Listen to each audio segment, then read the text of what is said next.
समाज होता है वो किसी ना किसी स्ट्रक्चर में होता है, उसकी कोई ना कोई एक व्यवस्था होती है जिसमें वो पड़ता है।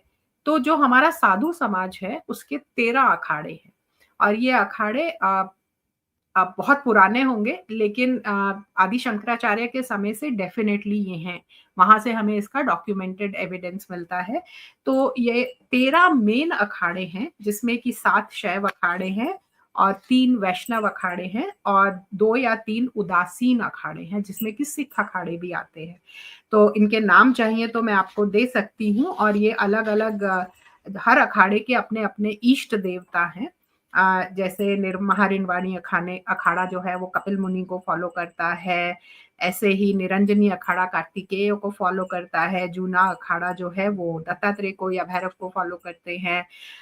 ऐसे पंचगनी अखाड़ा है वो गायत्री को फॉलो करते हैं और इन सबके अपने-अपने हर अखाड़े का एक हेड ऑफिस जिसे हम बोल सकते हैं जहाँ जहाँ इनका मेन ऑफिस है। बहुत से इनमें इनमें से जो है प्रयाग में है, काशी में है, अयोध्या में है, चित्रकूट में है। तो ऐसे अलग-अलग जगहों पे इनके हैं। बट ये अब अखाड़े अपने आप में बहुत बड़ी एंटिटी है तो इनके आगे छोटे-छोटे आगे सब डिविजन्स हैं। तो ये साधुओं का ऑर्गेनाइजेशन आप बोल सकते हैं द वे आर साधु समाज इज ऑर्गेनाइज्ड। तो इन अखाड़ों के अपनी परंपराएं हैं, अपना एक अपनी एक पद्धति है जिससे वो फॉलो करते हैं, जिससे वो और साधुओं को इंडक्ट करते हैं अपने में या वो अपनी नियमावली चलाते हैं कि हमारा अखाड़ा ऐसे चलेगा।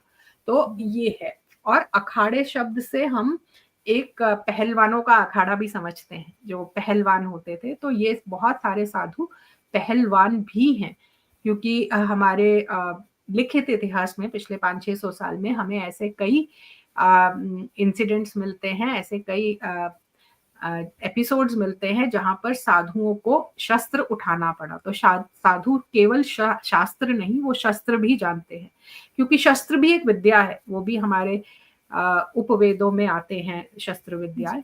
तो शस्त्र विद्या भी जानते हैं, युद्ध भी जानते हैं और ऐसे बहुत से समय आए हैं जब साधुओं ने शस्त्र उठाकर हमारी रक्षा की है। स्पेशली जब आप काशी विश्वनाथ की हिस्ट्री पढ़ेंगे तो आपको बहुत से ऐसे इंसिडेंट्स मिलते हैं जहां पर साधुओं ने शस्त्र उठाकर उस स्थान की, उस क्षेत्र की रक्षा की है। तो अखाड़े का मतलब पहलवानी अखाड़ा भी है और साधुओं का अखाड़ा भी है और साधुओं के लिए भी साधना करने के लिए आपको एक बहुत हृष्ट पुष्ट शरीर चाहिए।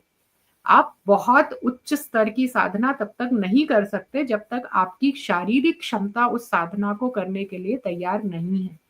तो उस एंगल से भी जितने हमारे साधु हैं उनको अपने शरीर के ऊपर एक बहुत अच्छा कंट्रोल चाहिए होता है। उसके लिए शरीर का शुद्ध होना, शरीर का पुष्ट होना भी आवश्यक है।